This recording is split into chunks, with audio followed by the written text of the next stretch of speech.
Una volta hanno rubato, una volta hanno solo distrutto le porte di entrata, cioè adesso siamo a pochi passi da qua, siamo qua in via Bissolati e la zona è quella che è, perciò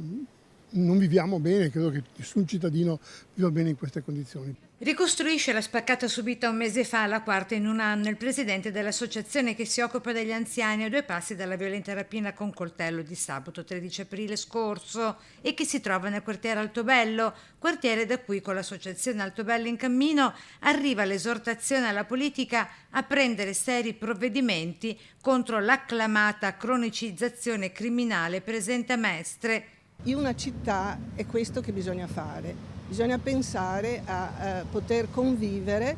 e comunque mettere in atto tutte le cose che possono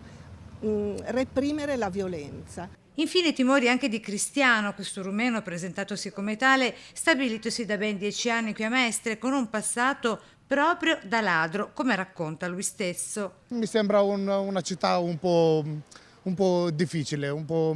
non sei sicuro qua. Sì, anche se sono straniero,